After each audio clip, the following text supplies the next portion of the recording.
tell the difference in the cast. I can't tell it. I don't know if you can All hear right, it. guys, we are back. Sorry about that. What is up, people? Wolf Brother Mythos back again. And I am Rudy back again. My back.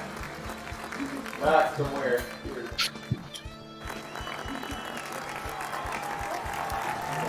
Good. Alright, get rid of this. Lower this. Alright. Where were we? Okay. Well, we're live on the receiving end on my screen, but is it not live on your screen? It's a different stream. Yeah, different stream. Stream of difference. Oh, alright. Who got to pray to the machine spirit? That's awesome. That I should have done prior, perhaps. There's one thing the Frosted Fist deliver, it's consistency. No, that is not right. Alright. It's a good thing to note that Adam Dodge, whenever he's done setting up his plate pledging and whatnot, his website will have a community gallery on the site, and he'll be putting up painted works of his models that other people have painted on his site, so you'll be able to submit there. That's pretty cool. Ooh. Adam says he finds the best way to keep his orcs alive until hand-to-hand combat is to model broken barricades on their bases, like cover across the battlefield. Huh. Yep, this orc's got a cover shade, he's got a barricade. Yep, this orc's got a cover shade. Yeah, it makes sense. I like it. That's pretty cool. I think Freak needs to play Sisters of Battle so he has miracle dice and doesn't have to roll. Thanks. Thank you. And That's from Running Bear. yes, I must agree.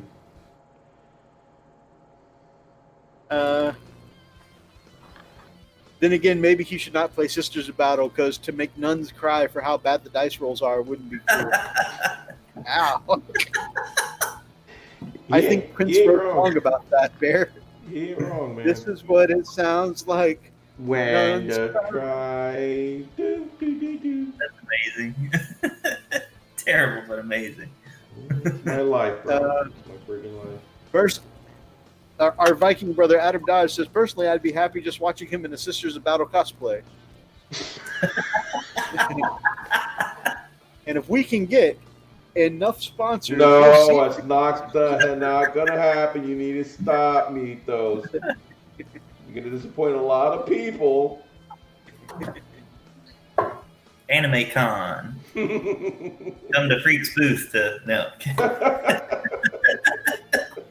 We've got Oni Studios, who joined us before the crash, says next Saturday, guys. That's right, 40K and barbecue Right. will be next Saturday. I'm excited. We'll probably give you a couple of updates, using like a Facebook Live feature or something, and then we're going to make sure we take the cameras with us. Maybe get a few battle reports out of it. It's going to be a good time.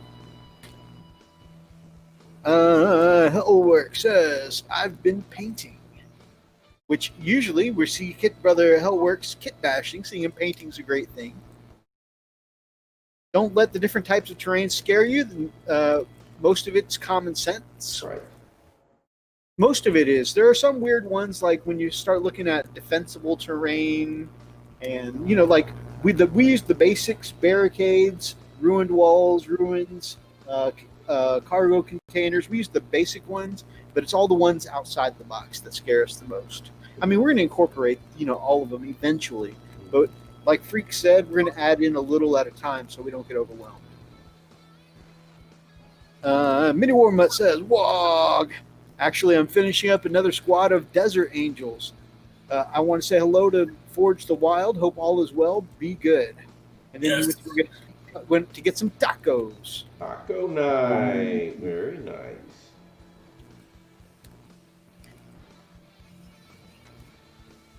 And okay, that's everything from the old chat. So now we're with the new chat. Potato Times back alive again. Reed got the potato peeler and threatened it, so now we're back online. Is what I Hellwork said. did. I sure as hell did. I will peel you, machine. We will. did forget to pray to the machine spirit, and I forgot to put the incense in the USB port. So that's my bad. Reminds me of the meme whenever the Space Marine has like the plasma sticking out. And he's like, "Are you sure this will work?" And the the tech priest is like, "I have no idea." If Lady D has him in cosplay, the half-naked sisters put him in a collar. Oh yeah, we could have him be a Repentia. Freak, you could be wearing nothing but a collar and bandages and gosh, what's that prayer paper called? The purity seals. All right, this new chat's a lot sexier than the old one, Kaiju says. Yeah, this got strange quick. What needs to be purified? And if we get enough sponsors, we can nip this chat. Oh, Roxa says hello, yo again. We got Elston Nation in the chat, guys. Elston, help me. Our mystery guest for this Saturday UK friendly live stream is going to be the man, myth, and legend, Elston Nation. Actually, I don't even know if we can call him a man. I think he has ascended to just legend status. Elston Nation will be joining us in the morning for our UK friendly chat. Help. Up. Hellwork says, freak, purity seals and high heels. Commodore says, purity seals and pasties. Oh, gosh. I do pasties. Too sexy to monetize. Guys, I'd like to I've been recommending some of our Chilling Network brothers to you and their live streams over the past few weeks. And one of the things, I was at the Pickle Jars live stream this week, and I don't know how it happened. Okay, he was looking for something to paint on his live stream, and he said, if there's anything y'all would like to see me do, put it in the chat below. And belly dancing came up. And the rest of the chat for the next hour and a half, the chat, which of course was like other people and not your wolf brother, the chat was just bullying him to do the belly dancing. And so everybody kept saying the next day on the Pickle Jars, also part of the Chilling Wargamers live show, that if we get enough sponsors, that we'll have Pickle Jar do some belly dancing. Did he put out a number? He did not. Bloody hell. Lupus says, "Ha! You didn't." Oh no! Why are we doing the spinning again? There's no spinning. Dave, are we doing the spinning on your screen? No. Okay, stop. No, clear.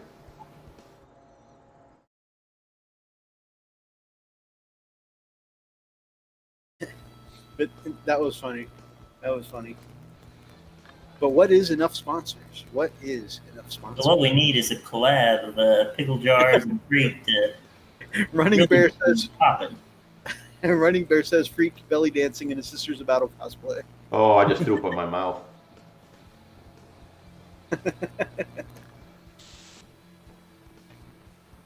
That Seems right, legit. yeah, well, that right there would definitely be a good cause to, I don't know, preach against, you know. We need to get sponsored by Raid Shadow Legends or Raycon. They'll sponsor anyone. God. Hey, man, I wouldn't hate it.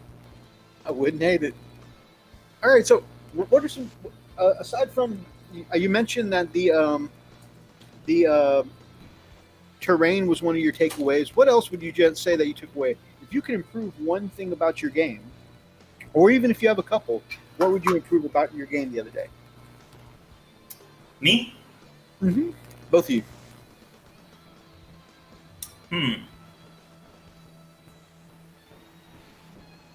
Train was crazy.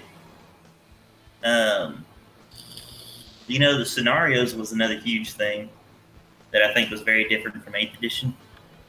How the board was set up, even though it was just the was that hammer and anvil where it's like far distance sides. Just the way that you had to push towards the objectives was huge. Then the other thing, it's who you play against, because that makes it a lot funner. Oh yeah. Playing with your friends is a lot better than playing at the store. That's for sure. Any moves or anything in your list building that you would change for next time if you were to face Freak in the exact same way? I probably would kick out the Chimeras.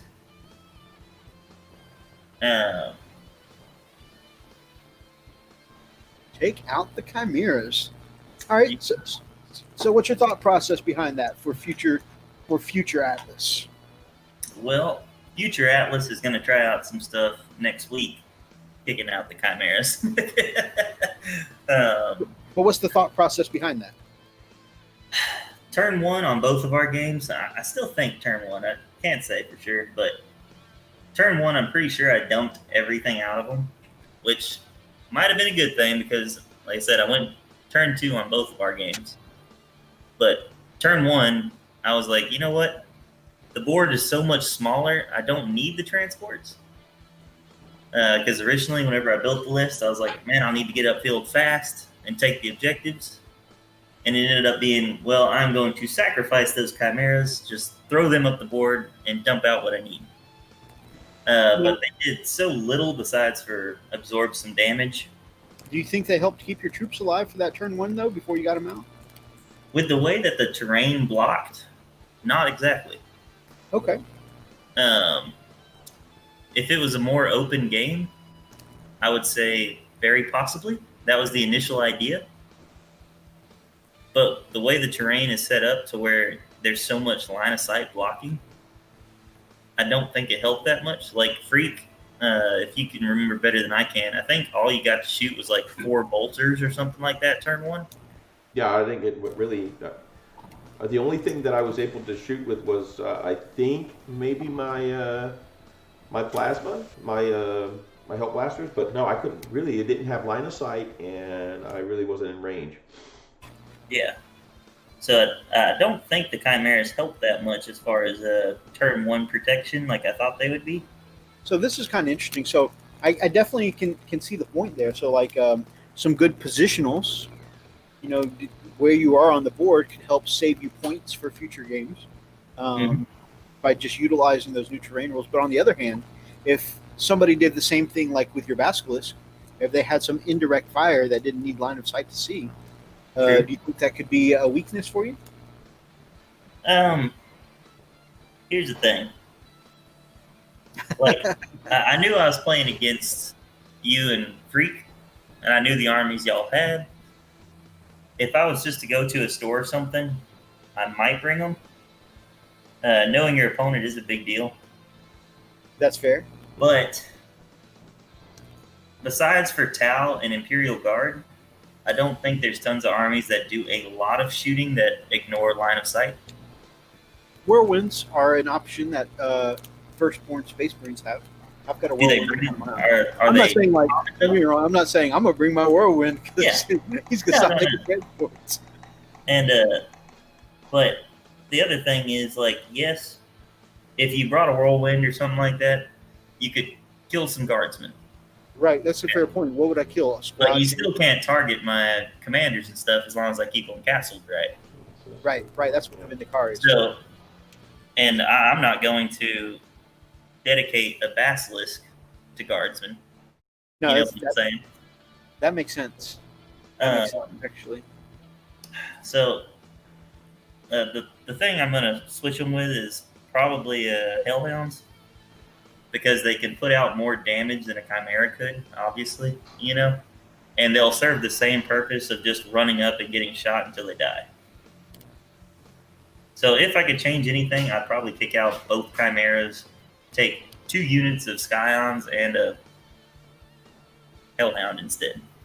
That's cool. I thought you were going to say a Taurox for a minute there, because I remember that did a lot of damage in our White Scars game. So the Tauroxes are great, but they're like, I think they're nearly 200 points for like one with a missile. Okay. It seems a little overcost in my opinion. You know what I mean? To where like a Basilisk, I could bring another Basilisk. It was a lot cheaper. I think it's only like a No, 25. you don't have to do that. I encourage you not to. And that's the last thing I would honestly say that was fun about playing cheap points cost. is because whenever you have a lot of points playing in a game, 1,000 or over, I'd say, you can bring enough of everything to be able to counter anything you need. Mhm. With 750, like I talked to Freak and I was like, what is y'all commonly been playing, or what do you think armor wise y'all usually play? And he was like, well, it could be anything, you know, like he has 2 tanks. You could have multiple dreadnoughts, or you could just have a whole bunch of troop choices. And whenever you 500, Freak brought a quad las Predator. Mhm. yeah, and with 750 points, you really got to dedicate and think to yourself, do I want to bring a lot of armor piercing? Right. Do I want to bring a lot of flamer? Do I want to bring a lot? Because it's going to be really hard to divide your army up enough to where you can counter everything. Yeah. You know what I'm saying? Trying to find that balance is the big trick. So, like fists, the Imperial Fist Freak. I know you enjoy las cannons. Generally, I actually didn't see any las cannons in this last game, which was shocking. But you had to choose to do that. You know, you had to think, oh well, las cannons might not be the best option. 750 points, he might not be bringing a lot of tanks. You know what I'm saying? But only having a small amount of points makes you have to consider that a lot more right. than in the other edition. But notice what I did bring. I brought some Hell Blasters that hit almost as hard as las cannons. Yeah, Then it cost way less, and I can shoot for a hell of a lot farther. So, well, that's about the same. So, still, I mean, I did a lot. Those were my last cannons, if you will. Yeah. But you had to decide on, you know, how to outfit that. Right. I can't remember what it's called. The big dreadnought that you had. Redemptor. Yeah. Redemptor. To where in a game of 1,000 or plus points, you might have something else that can do that job that you normally wouldn't assign to your Redemptor. Like you might not always put a Gatling gun on your Redemptor. It may have been double las cannons or something. You know what I'm saying? Right. I don't know what all you can be equipped with, but you have to change your mindset a lot in lower point games that I didn't notice. So that was a really fun change of pace. Just like both of y'all said, y'all hated the Basilisk. Oh yeah, that Basilisk go to hell. I don't know if hate's the right word for me, but man, it put a lot of work. And it was hate's the perfect word for me. It was the constant threat on the battlefield. Yeah. And I got within breathing distance of it twice, but I could never make it to it. Oh, you breathed all over it, that's for sure. But it's probably not something you expected to be put on the board for a 750 point game. Right. Like artillery to me doesn't sound like a 750 point addition. You know what I'm saying? Right. I think more Lehman Russes or Hellhounds, something that's really close combat. You know. Sure. So I wouldn't have expected y'all to have countered that, but y'all easily could have, in the sense that, like you said, Hellstorms or something like that. But it might not have been effective against if you were playing Mythos and his Green Tide. You know what I mean? So I don't know. I brought a lot away from the points adjustments too, which was a lot of fun. What did you bring away though, Freak? What's that? What would you change about your game, either strategy-wise or model-wise, if you were to play that same game against Atlas? I'm not sure I would change anything model-wise, but strategy maybe.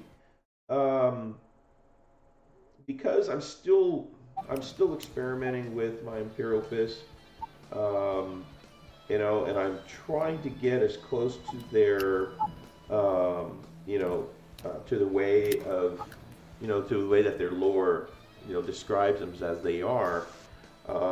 It's gonna take a lot of experimenting. That's why I'm really changing things up. So I'm doing a little reading. I'm looking into more on how well I can utilize Torgaradon and how he can best, you know, help with survivability for my team, as well as you know, firepower.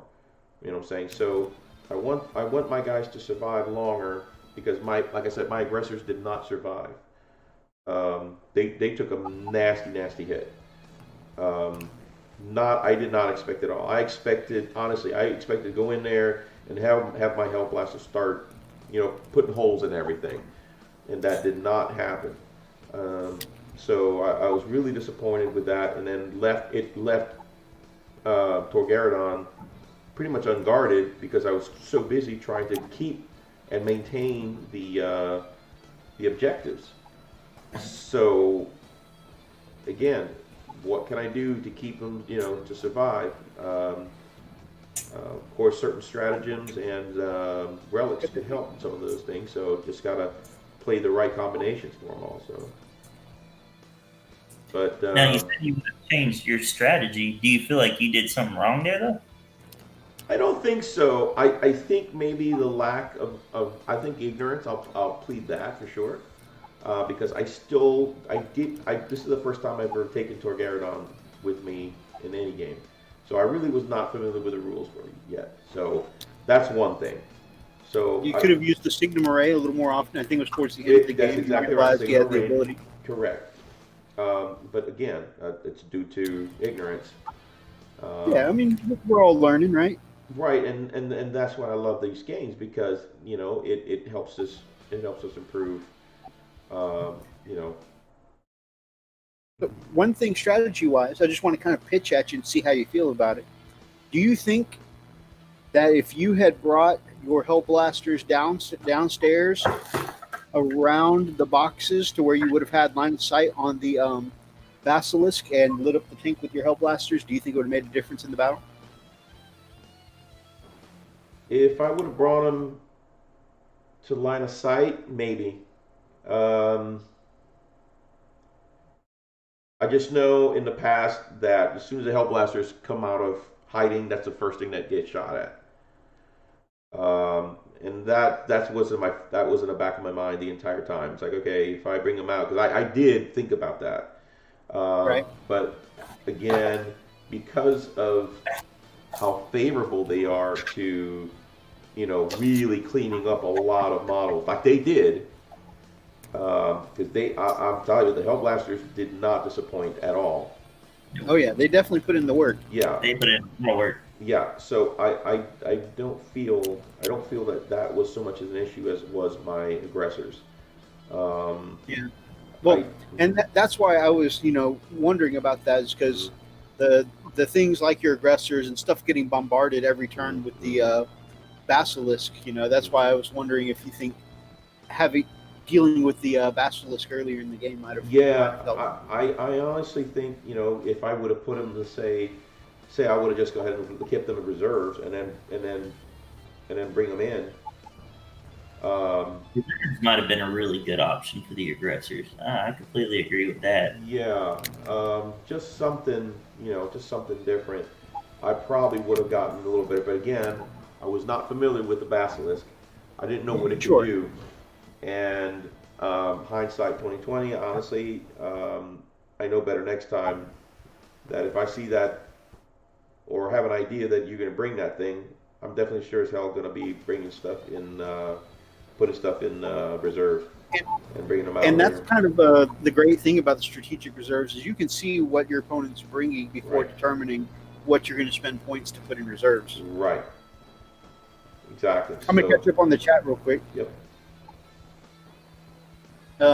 Unless I was cutting you off. Was there something more you were going to say? I don't want to cut you off. No. Hellchild says if we get 100,000 Patreon subscribers, Freak will do the dance for 30 seconds. And so before that, somebody said Penitent Engine, cosplay, and belly dancing from Freak. Lupus said, "Oh no," and then he said for 100,000 Patreon subscribers, we'll do it for 30 seconds. He goes, "Woo." Running Bear says, you could do a calendar and the Patreon for the Patreon's belly dancing and Sisters of Battle cosplay. We'd probably sell a lot of calendars, just like we do at Chippendales. We've got Big Mac Dan Skull says Legends of Men.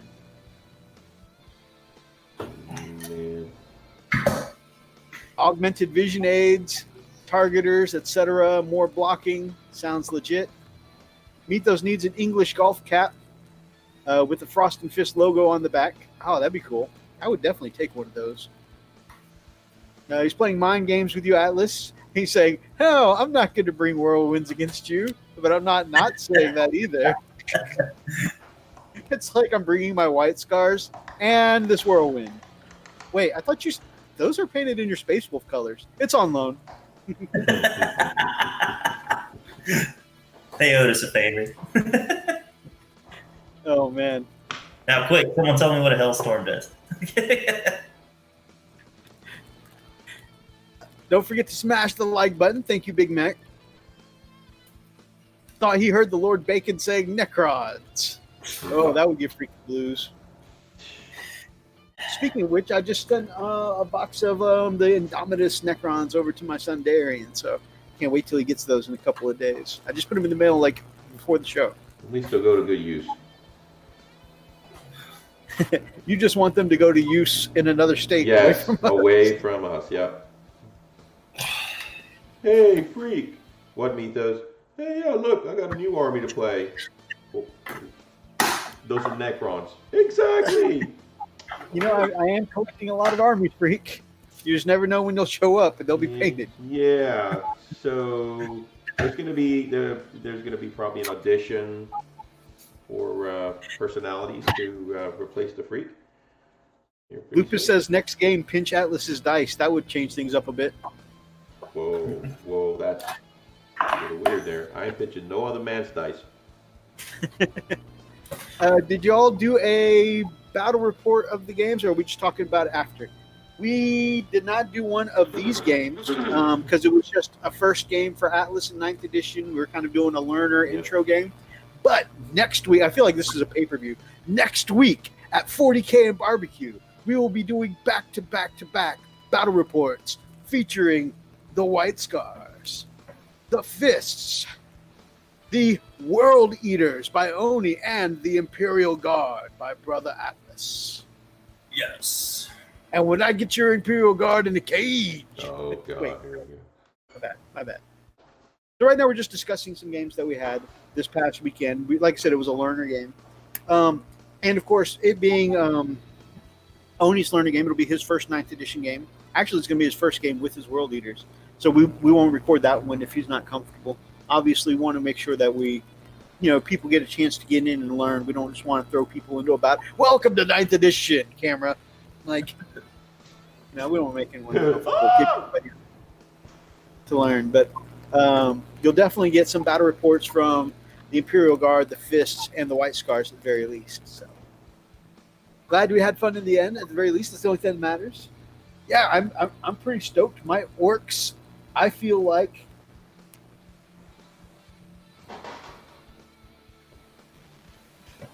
Before I talk about that, I have to apologize to 9th edition as if it were a person.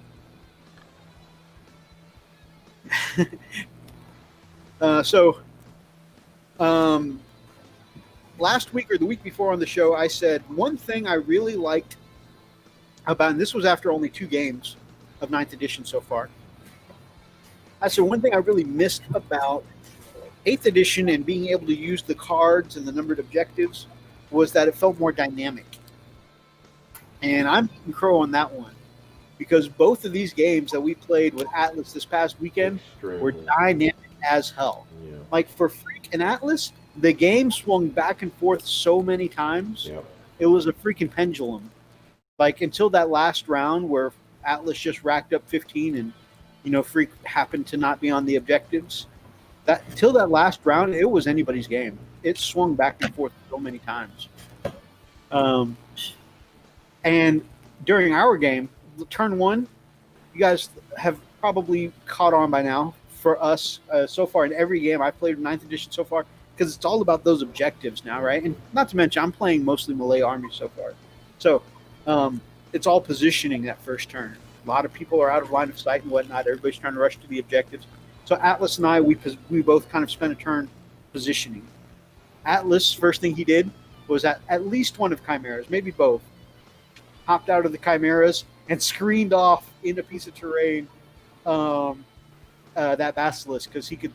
But first turn for me, I moved the battle wagon up the field, and parked it on one of the middle objectives, and which put me at a nice charging range with the orcs next turn. And so he completely used a whole squad of guys to screen out his basilisk, which worked out very well. And so turn 1, both of us set up. Turn 2, I charged in his guard.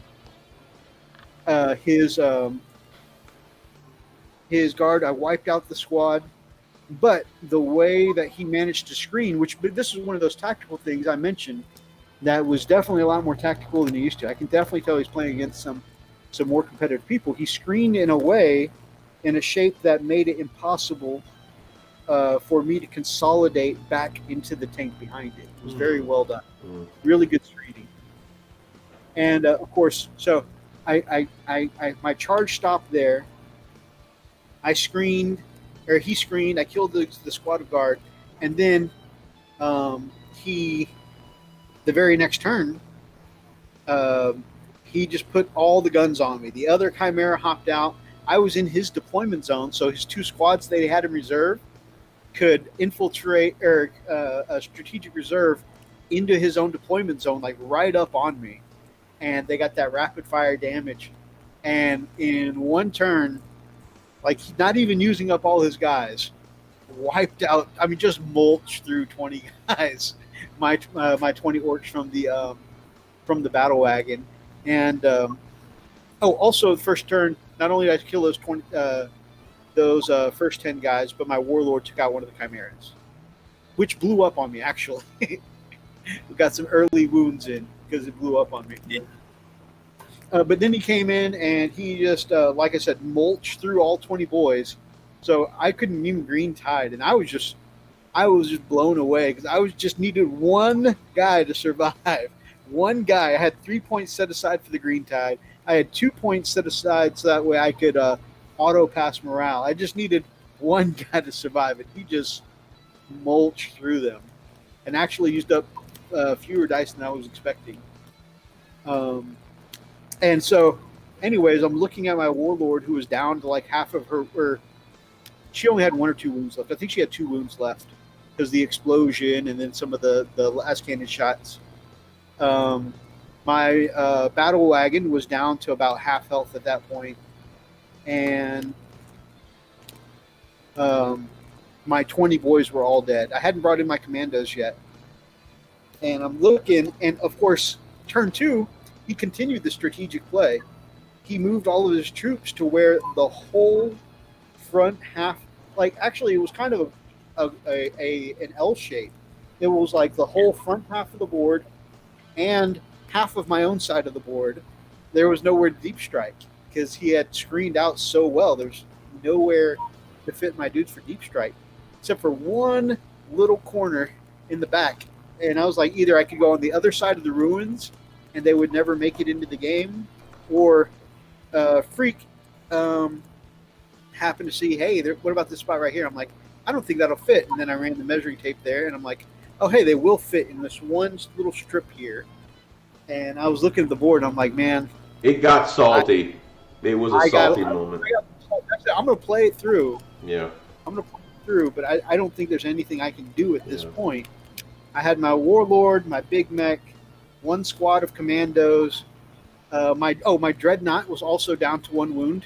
I mean, he had a hell of a first turn, or death dread rather. Yeah. And I had 2 death copters, and I'm like, my vehicles are all both down to low wounds. My copter, which by the way, copters are great objective grabbers, but copters do no damage at all. So I was just looking at it, and I had basically, it felt like nothing left on the board. And then I brought in my commandos. I pulled back my warlord because I didn't want her to continue getting shot at. And it looked pretty grim there. And then on top of that, my commandos failed their charge.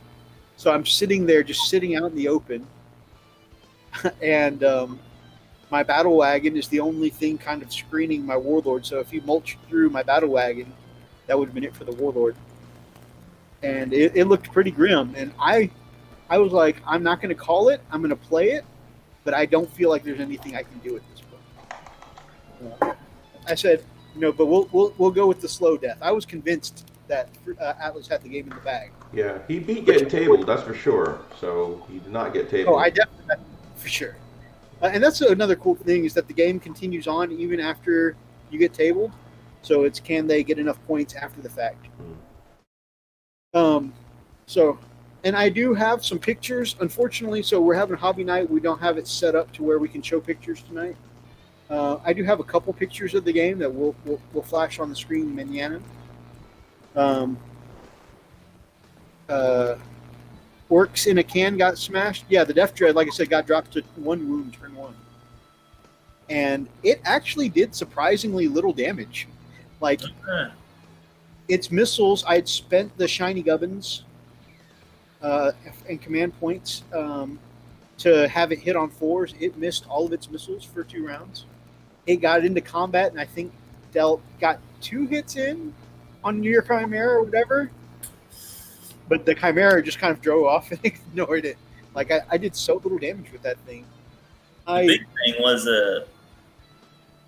I don't think it did much as far as the Chimera goes, but whenever we were to that point of should we call it on that turn, I think it was your turn 3, we had looked back and said the truck never fought anything. And it was tied up with like a... Oh, yeah. I think there was like 6 infantry left tying it up and the Warlord. And that truck took out like 6 infantry. And we're like, all right, that should have been last turn, so he can move it. And he like moved up and closed up everything in my back line. Mm-hmm. He's like, nothing can leave. There were 2 ruins like this, and that was like right in front of the objective, and I moved it and power slid it, so where he's like, are you going to charge with that thing? I'm like, nope, it's going to sit right here. It killed 6 dudes in combat, guys. That's why at the point I decided I'm going to kit bash this into a bone breaker. That's what I'm doing, because check this out. Freak, you're going to love this.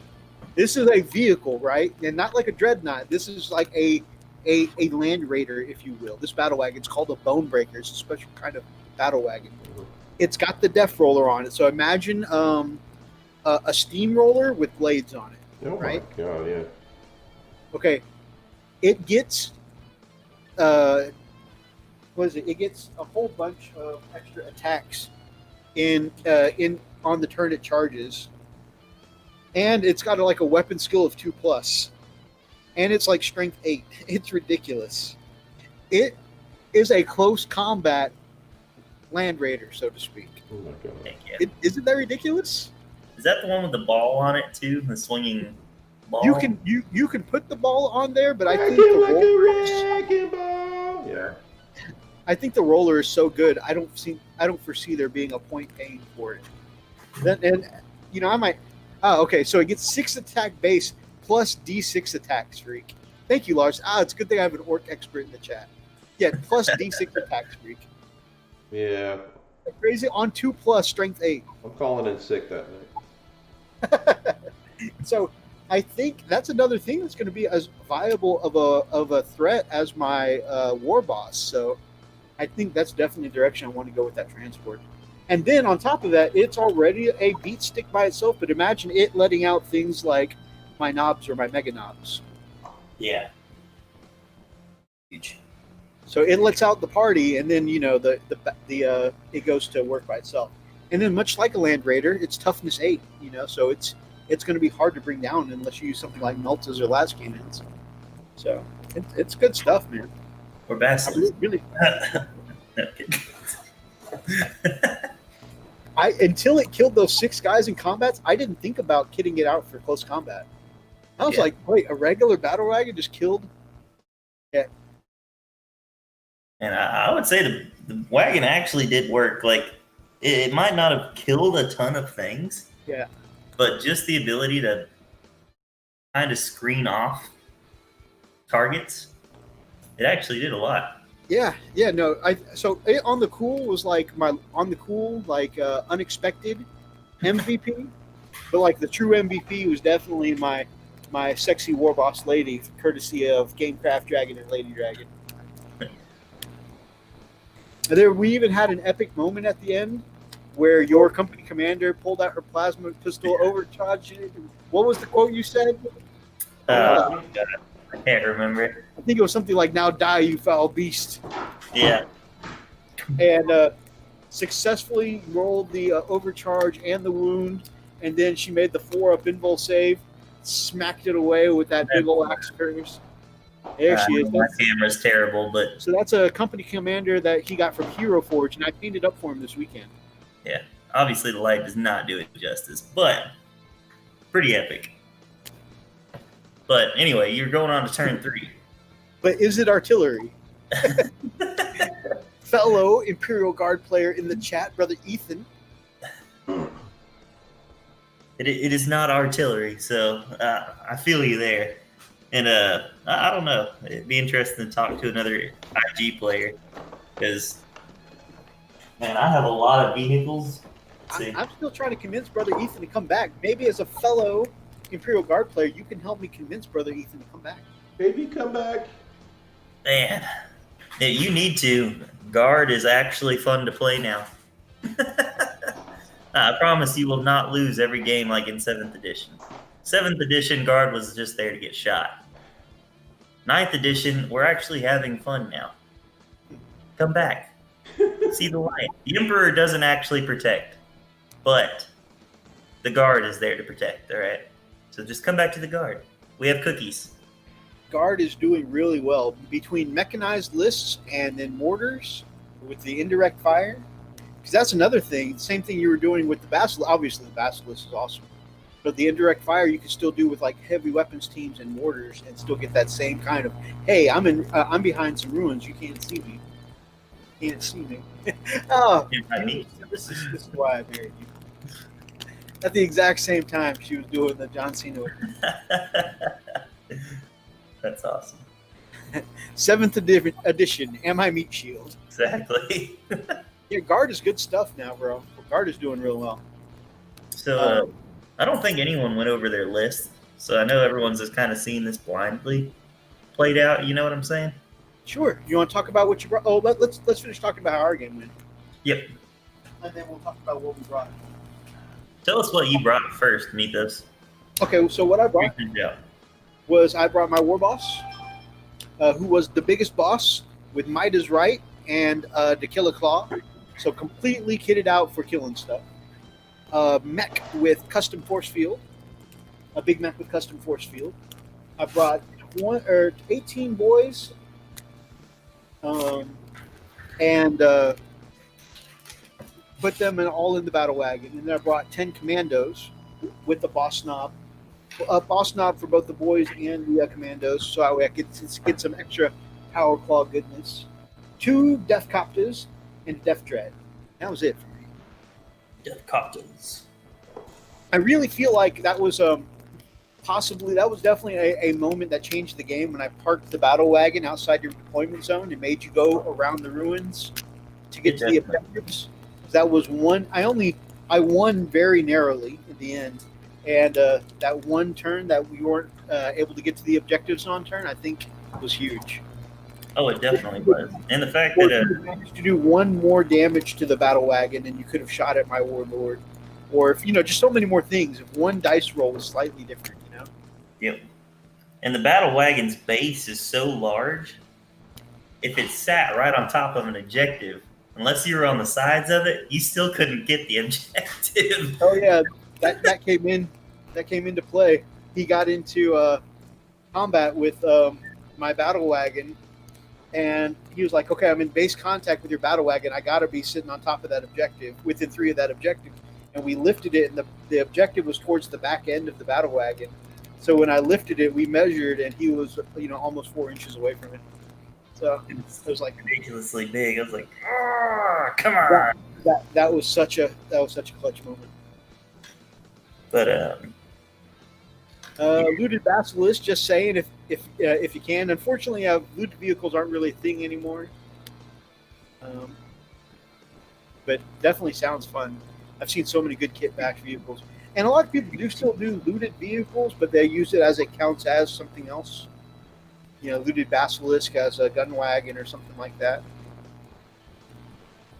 So And that is sad because one of the big appeals to the orcs was like scavenging and reusing these things. So I kind of wish, even as a non-orc player, they would have kept that in there.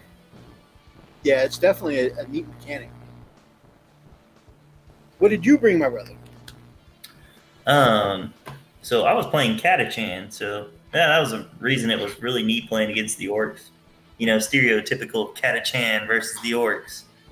But I brought Sly Marbo, you know, the Astra Militarum's very own Primarch. We had Which comes with the dead orc on the base nowadays, so that seems new model there.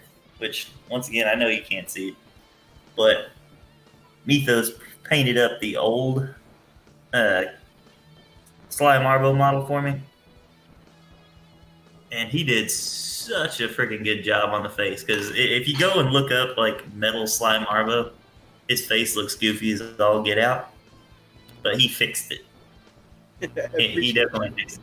So thank you, Mythos. I appreciate that. I thought his face looked a little derpy, so I used a bunch of thin layers of Nuln Oil to give kind of the 5 o'clock shadow going on. And it came out great.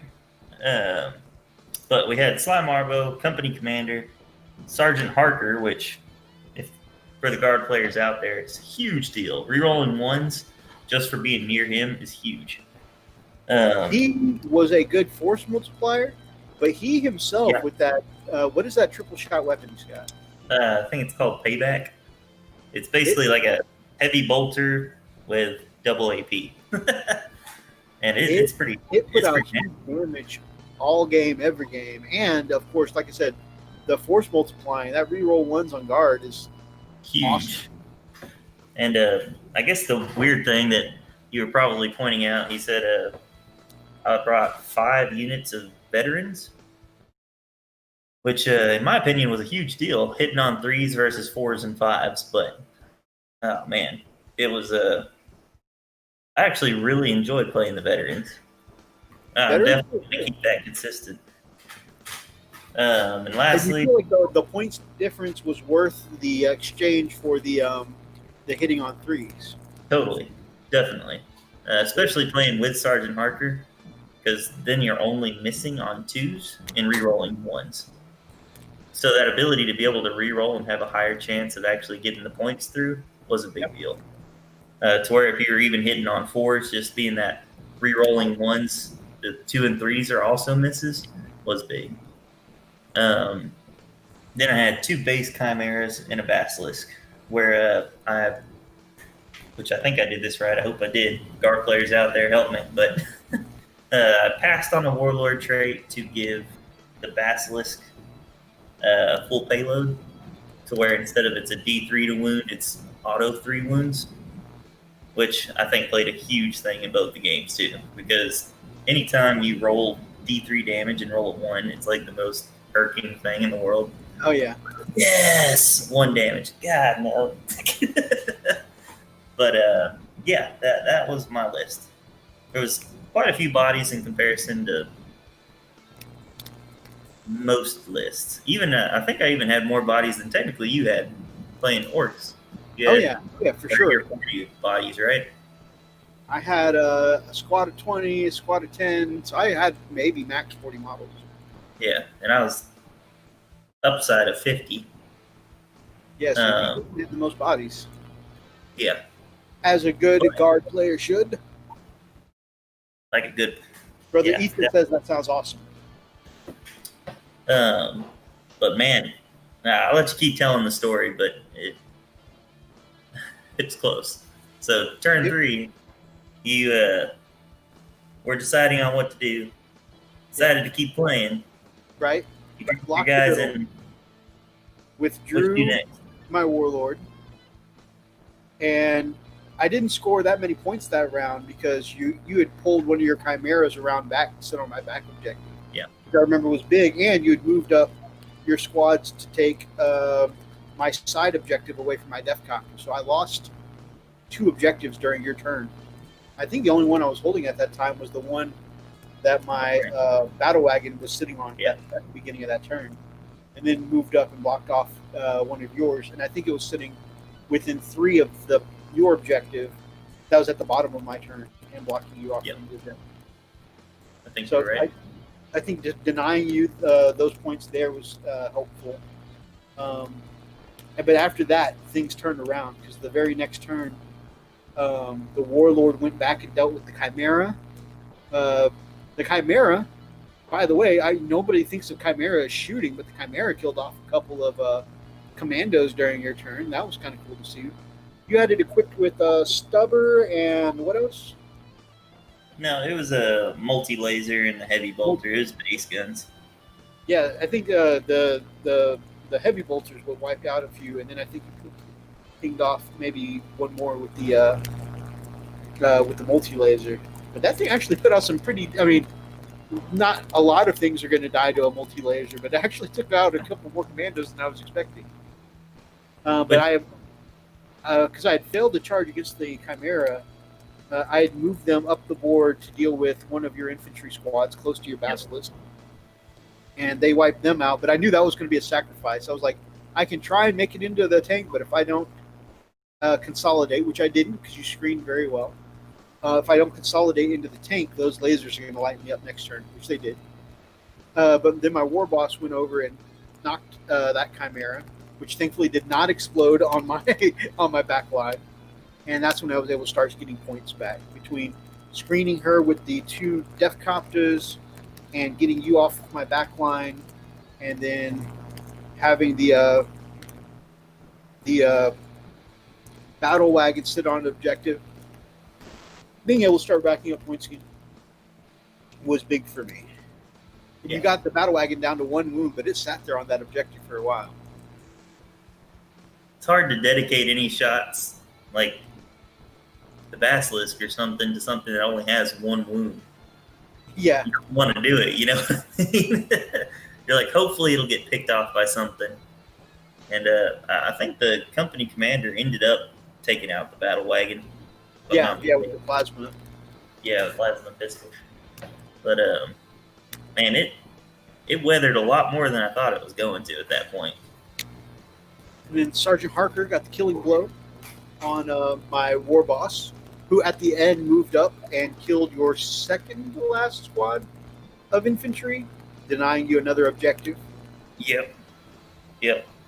There was but that was turn 4, which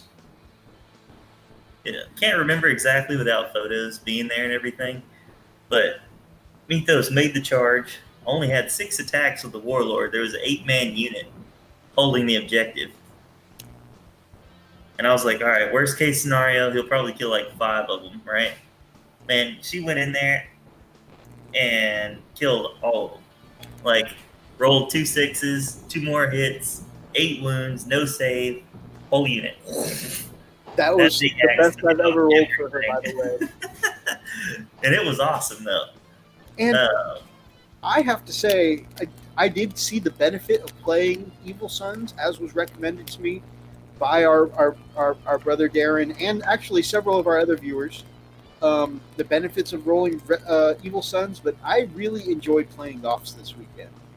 Like that was just fun for me. And then getting the extra smash every time I hit those 6s. You know, that was I don't know, it was fun. Becky Smash. It didn't really make Becky Smash. Becky Smash. And it didn't really make a difference in our game, but being able to upgrade Goth boys to Strength 5 as Scar boys, I think it's just also an extra bit of fun. Oh. We're on turn 5, Mythos. What happened in the end? Turn 5, company commander pulled out that plasma pistol, overcharged, tried to get the last hit on the war boss. She smacked it away with her big old invulsave axe. And then all of a sudden, Sergeant Harker got the kill shots at the end. Just and finally, the number of shots finally overcame the war boss. And so at that end, you dedicated the firepower of that big ass basilisk to picking off my Death Copters, which was kind of fun. and then I was tabled. But by that point, your turn 5 had already started, Yep. and you weren't able to score any more primary objectives. So you had won the battle. You had won that particular battle, but I ended up winning the game.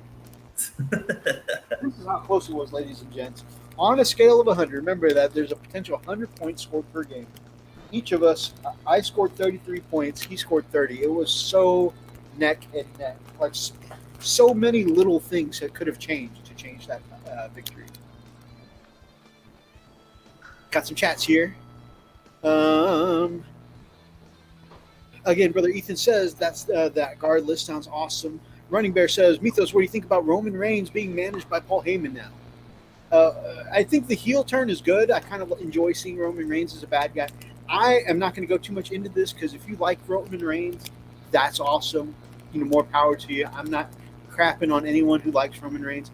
Personally, I used to like him, but I feel like he's not written well and just comes in and invalidates the rest of the roster. Like, Roman Reigns shows up. I wonder who's going to win. So I personally don't like that. The fact that he came in and just completely invalidated, the SmackDown champ and the former SmackDown champ at the same time in the middle of a championship match, just completely invalidated them at all as superstars. I didn't like that particular writing. While I think his heel turn is good, I don't think it's being done well. But that's just me personally. I think it just makes everybody else on the roster look like trash. Like there's no point in anybody wrestling because Roman Reigns is there. Anyways, that's just my take. And again, if you like Roman Reigns, more power to you. Next, Brock Lesnar, but with the personality. Oh, he's the next Brock Lesnar, but with personality. I mean, I do like that he's got, for his heel turn, I actually like him a little better with the heel turn than before because he's got kind of like a mafioso boss going kind of vibe to him right now. It's not bad. Freak, what you painting that you so focused, says the Commodore. I'm sorry, no, that says Hellworks. This is the one and only Tor Garadon. I'm just trying to wrap him up. This is what I've got so far on him. You guys can see him. Oh yeah, this is the first in a while. None of us got the 10 points for painting this time. Because Freak had a half-painted Torgaradon. I had a primed early stage Battle Wagon. None of us got the painted points this go around. Yeah, no, I mean, like I said, he's... Not that we plan on using that because we don't want to penalize our friends for, gaming and not hobbying or hobbying and not playing or whatever. Yeah, so far, I mean, so far he's coming out pretty good. I like him. I mean, I got a... Looking good, dude. Thanks, man. So... going around. Roman rained on their parades. Boo! I like it. I liked RKO versus McIntyre. Yes, that is an awesome rivalry going on. Can you be tabled in ninth and still win? So we actually, because it was very relevant. That's a good question for this game. Yeah, very good. We did stop the game and look it up the other day. And like Freak said, it was a really good question. And the rule says that the game still continues if somebody is tabled. Yep. So it gives the other person the opportunity to continue gathering points and gives them the opportunity to gain enough points to try and win the game. But it is not an automatic victory. So right. That's how I got tabled but still won. And he definitely tabled. And it was close, though. It wasn't like a dominating table thing where half of my troops are still on the board. Oh, yeah. I think I had a pass list, my 3 characters, and maybe 3 or 4 infantry left. Yeah. It was a very scarce board by 5th turn. It was a scarce board.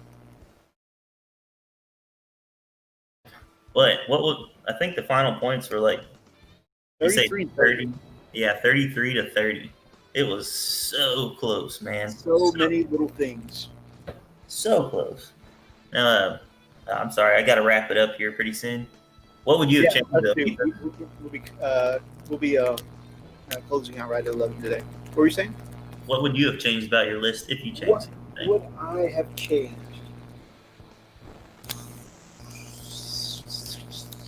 If anything. So I don't know if I would change anything in that particular list because I was pleased with the list. Mm-hmm. And the strategy, I don't know, maybe I don't know if I could really even change the strategy because my list, I'm playing close combat list. There's not really Right. any shooting, right? Nope. And so being away from your guns makes them less lethal, but being away from your guns makes me less lethal. So, I mean, I don't know if I could have played it differently. I'm sure there's something I can improve in my game. I do know, and this is totally not related to how close of a game that was, but so I've got a whole box of Indomitus that I need to put together with like 3 million Space Marines, right? And I accidentally assembled a mech gun this week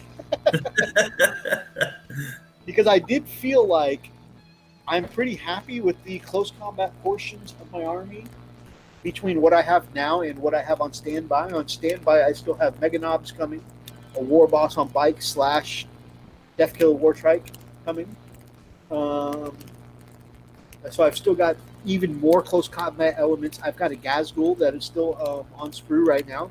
I have even more close combat stuff coming. But I do feel like my games could use some firepower shooting up the field to give me, to buy me some time to get to where I'm going, right?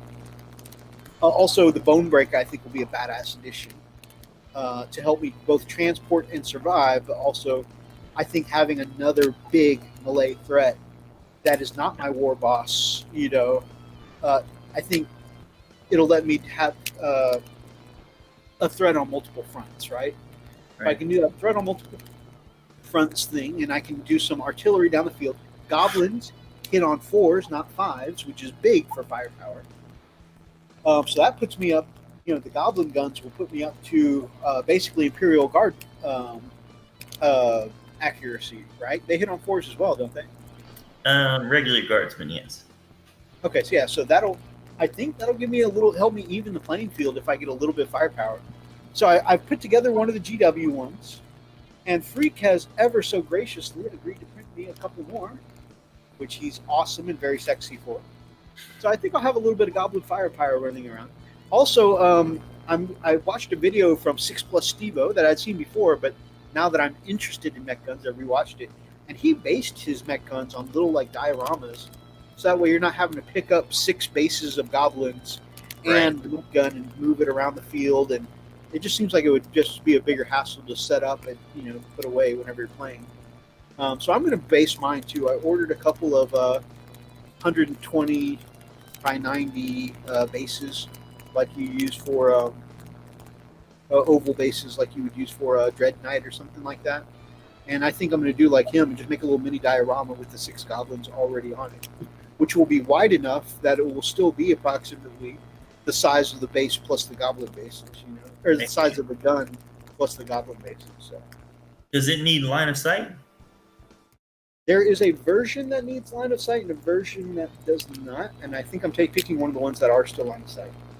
You can do indirect fire, but I think I'm just going for volley of shots. But being that I have this one here and Freak's printing me 3 more, I'll have 4. I plan on doing at least 2 of them, probably the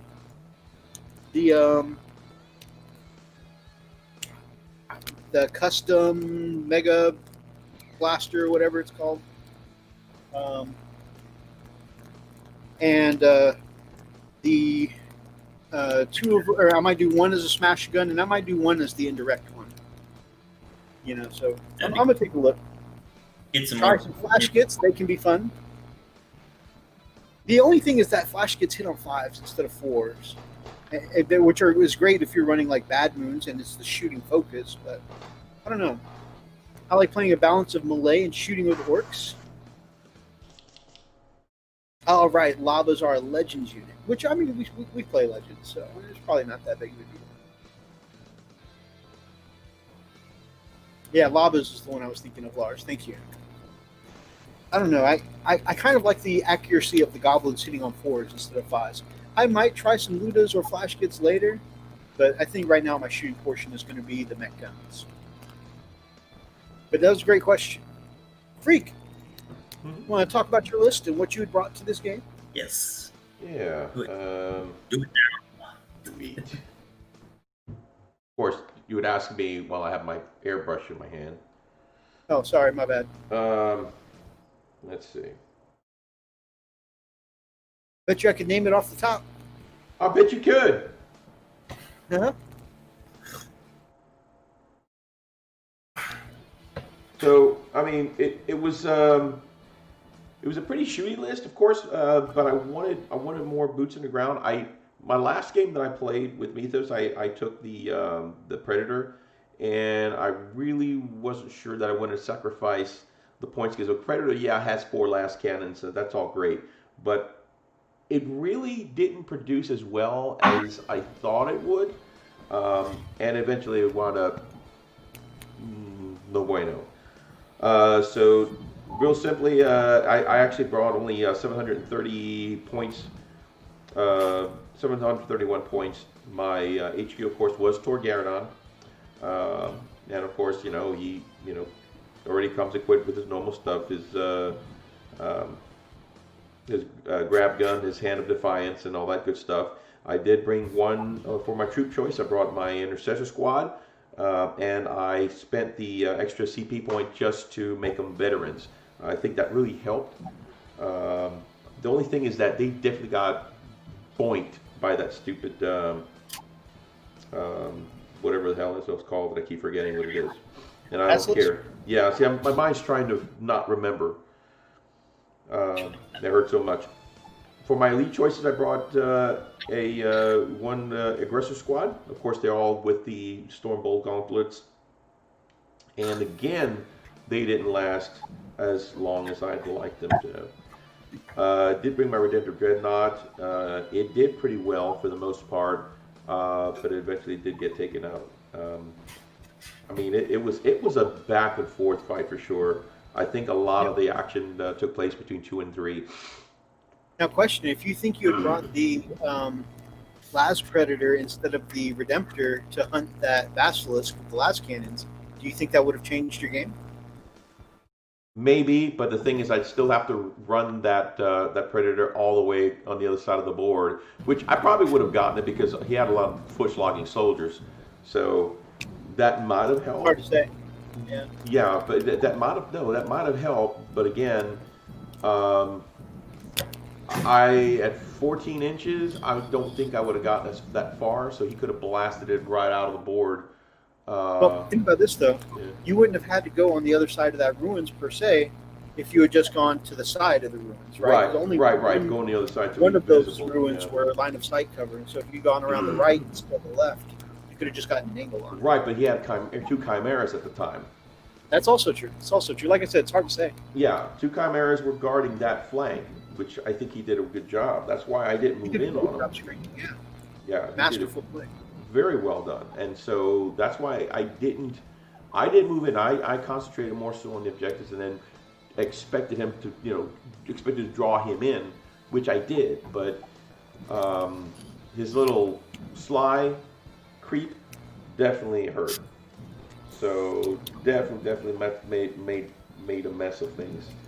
So overall, I think aside from that, like I said, my Redemptor Dreadnought and my Hellblaster squad, which really were the star of the show for me. They did a great job for me.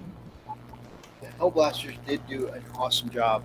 Also, I think your Redemptor punching the chimeras, that first chimera to death was cool. Yeah, I forgot about that. Yes, so basically, I've never used my Redemptor to do any melee work at all. So when he turned around and literally just punched the very soul out of the chimeras, I was like, "What the just happened? What? Did you just do that? Oh, you're so definitely get promoted, you know." So yeah, it was an amazing game. Again, guys, if y'all haven't played Ninth yet, it's an opportunity to see things really change very quickly. Like Mythos said, we were very skeptical. Yes, yeah, we were very skeptical because remember, guys, for a dynamic game, those cards definitely make a big difference, right? But dude, because of the mission, and because of the different, you have your first and your secondary objectives, that really made a difference in the scoring and in the strategy. So you have to really do a lot of thinking, and it was just really amazing. And that's another recommendation. If you're playing the games, obviously you want to, dip your toe in the water first. So do what you need to do to learn. But as soon as you can, learn to pick up those secondaries. Because our first couple games were like, hey, we're just learning. Let's just focus on primary, and then we'll incorporate secondary. Secondaries really make it more involved, makes you think about strategy more. Oh, So definitely. I definitely think they played a big part in both of the games for sure. Yeah, most definitely. So definitely go all in. Learn the new terrain stuff. Learn the secondaries. Learn the primaries. It's fun stuff. Freakaliciousness, since we're on you anyways, what are your closing thoughts for the night, my brother? My fear of ninth edition is pretty much gone.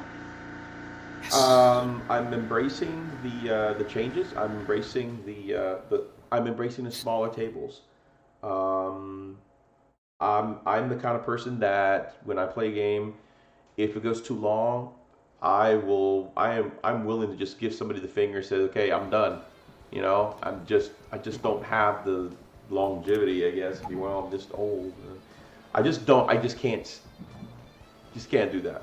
But if I see momentum, and I think that's the beauty about ninth edition, is that you get to see the momentum, you get to see everything happening right then and there, very quickly, very fast. It escalates very quickly, and I love that. You're not chasing each other around the board for the first 2 turns.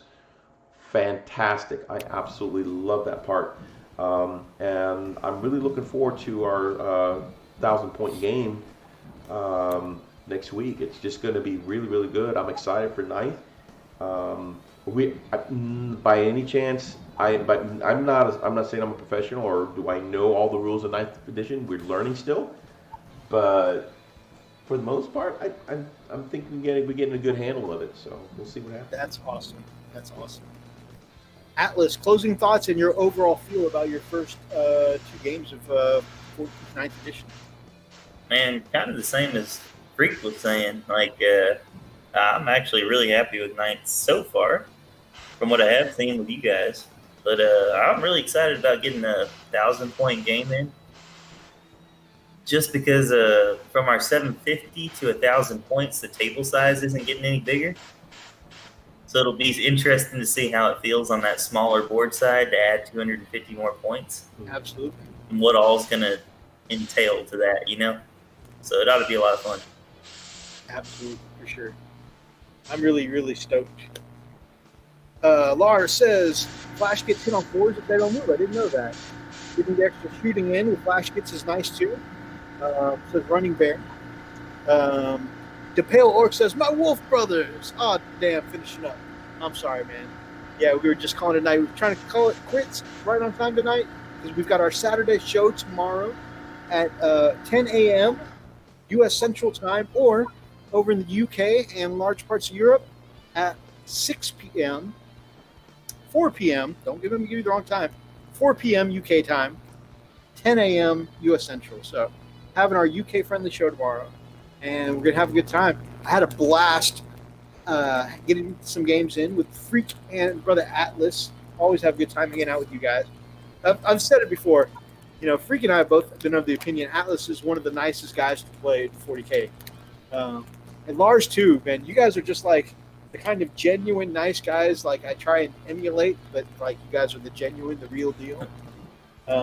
And so the games are always fun with you guys. Win, lose, draw, whatever. Even that time that we joke about with the towel, you were very consoling. Very consoling. Like, oh, man. And I was terrified you would never play me again in this Orcs game because round 2 was kind of going the same way. I was just like, I'm just going to let him decide what he wants to do. This time it was, keep going. Kick his butt. Kick his butt. When I talked about the I town was game, encouraging him, how man. I got scarred, and so he's like, man, I want to tell him that it's not as bad as it looks, but I don't want to tell him to keep going like that town game. Exactly. Now, I was going to play it out either way. I just didn't think it looked good. I thought it looked bad. But hey, it is a dynamic game, guys. 9th edition. I'm taking my word. I'm eating crow on this one, guys. it's a dynamic game. Even if it looks grim, play it out. You never know. Because one round of dice whiffing makes a huge difference. And I saw this in a game with Freak and in the game with Atlas. Statistically, by the numbers, Atlas should have put that last wound on the battle wagon to be able to remove it so he could have killed my warlord. But there was just that one last point. Like, that battle wagon was almost invincible towards the end. You just couldn't do that one last point until the boss came. 30, man. It worked. Yeah, so I mean, it was a good victory for the Orcs, and of course, Atlas, you got your first victory in 9th edition. So I mean, that's cool. All three of us have a win here in 9th edition. Yeah. Oni, I can't wait to bring him in. I hope between the 3 games at 40K and barbecue, at 3 games next week. I can't wait to get Oni blooded in 9th edition. Blooded with his new World Eaters, and hopefully get him to rack up a victory too. I think it would be cool. I'm stoked to see him play it. All right, guys, thank you all so much for joining us today, and we appreciate you guys spending your Friday nights with us. I'm going to low key thank everyone watching, liking, subbing. Appreciate all you guys. Appreciate all of our patrons.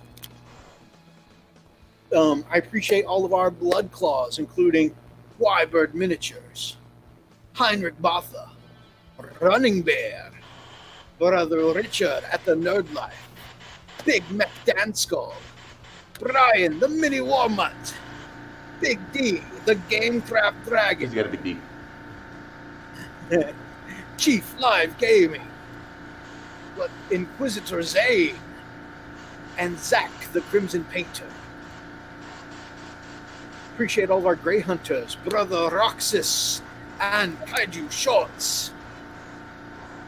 We appreciate the hell out of our Wolf Guards, Kalo and the Commodore. We appreciate the ever mysterious Wolf Lord Anonymous. This is mysterious. We appreciate Defender of the Imperium, Wolf Lord Meeks. And of course, last thing, we appreciate our very own Smash Captain, wielder of the Banhammer, keeping the chat safe tonight, even as we speak. Yep. Our Always ultimate Wolf Lord Archer. And I have to say, we definitely appreciate those guys, but we definitely appreciate you for sticking around during Potato Hour. Thank you for coming back, for hanging out with us. It really means a lot. It means a lot to me because I get very self-conscious when it comes to computer stuff, and when stuff doesn't go well, I'm an ass. I'm straight up an ass, and I don't do well with it. And you guys kind of help me by pulling me out of the funk, and keeping it real and making it fun. So thank you so much for being patient with us. You know what? Potato's gonna potato. It's gonna happen. Hopefully we'll get to a point to where we'll have less of that, and for that, we apologize for the screw ups on that, but we're gonna get it right eventually. I want to throw a big extra thanks, first of all, for Freak, who always makes sure to finally get the right prayers in place, light the right incense whenever we do have these technical problems. Big thanks to Atlas for being such great company, both tonight we hang out and play games. Thank you. And then if I could get a big favor from the chat, whatever you're doing, I don't talk about this stuff a whole lot in life. I'm going through, not me personally, I've got family members going through some pretty serious medical stuff right now, guys. And it could look like not the best. It could look like time is limited. So if you guys could just send your, good vibes, prayers, whatever fits you, send some positive energy, thoughts and prayers for my grandfather, my Neuschpa.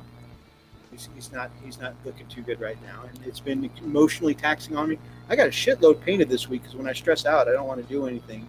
Probably haven't been working as much as I'm supposed to be. To be honest with you guys. So, anyways, just keep us in your prayers or your thoughts or your good vibes or whatever suits you guys. Just I use this guy. I lean on you guys a lot, especially like when I have a stressful week.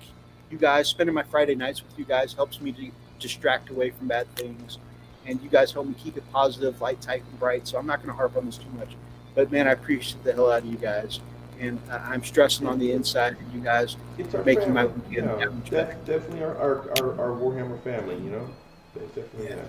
So, you guys are family for me, appreciate the hell out of you. And anyways, I appreciate you guys keeping us in your thoughts. Big loves to you guys. If you guys like tonight's episode, please make sure that you grab up an axe and smash that like button. In the name of the Emperor, drop us some comments down below. Please feel free to be part of any of these conversations tonight, and let us know about your experiences with 9th edition so far as well.